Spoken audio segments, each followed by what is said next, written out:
we've never built our foreign policy in such a way that it would hamper our national and economic interests, and the special military operation is aimed at destroying at the core the threats that have existed not for a year, not for a day, but for decades. These threats have existed because of NATO expanding towards our borders, and Russia has warned about this numerous times. Our president has said that so many times, speaking about that matter, speaking about that problem.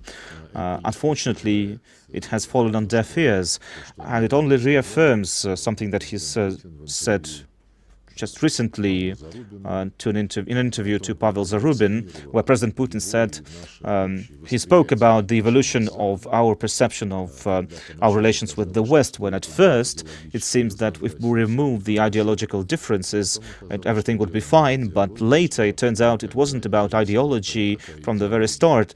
In the West, no matter what ideology they see in Russia, in the Russian Empire, or in the Soviet Union, or the post-Soviet Russia, the West was always driven by only one thing: the geopolitical attempt to undermine Russia, contain Russia, or even destroy Russia, like they've said they want to do numerous times.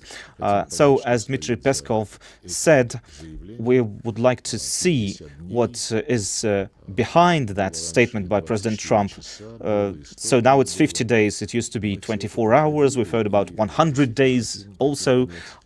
So we've been through that already. We want to see what the US actually wants. We understand that there's an enormous kind of pressure that comes towards the US from the European Union, from the NATO leadership, that are openly supporting Zelensky's demand to pump Ukraine up with weapons, including offensive weapons, at the expense of more and more harm coming to the taxpayers of the West.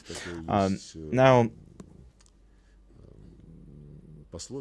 there's a saying we have: don't dig a hole to someone else, or you'll fall into it. So the sanctions that are being prepared once again in Brussels by the European Union, and this sanctions funnel that already exists, they're trying to put the United States into it as well.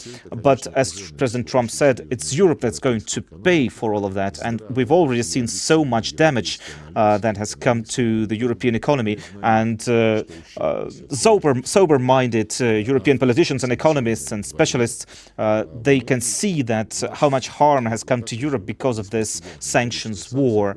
There are so many sanctions that are already in place against Russia, but we will get over it. We will fight through it. We will, and this is something that a lot of foreign economists and specialists already believe as well. Well, as to the United States and their threats, our trading partners, they hear that, they prepare accordingly, but they have their own obligations internationally and with Russia. And so, knowing our trading partners, I don't see a way how they would give up on their independent policy, trade policy, when it comes to honoring their agreements, bilateral and multilateral as well. Well, since we've heard specific threats from Washington coming against BRICS, saying that BRICS undermines the interests of the United States, well, let me say this. Earlier, President Trump had a different opinion on that. He directly said that actions made by the Biden administration using the dollar as a weapon has undermined the authority and the respect for the dollar as a currency, irreversible damage. And I'm sure he understands how true that assessment was, and how BRICS and Latin American communities and other organizations have been trying to find ways to settle trade in other currencies to be insured against this actions coming from Washington. This is a process that's happening. Everyone understands that, including Trump, and this process cannot be stopped. It's not something that we wanted. We didn't want to run from the dollar, or other countries never wanted to do that. It was the Americans that tried to use the dollar to punish those who they deem to be acting wrongly, not in accordance with their rules-based world order.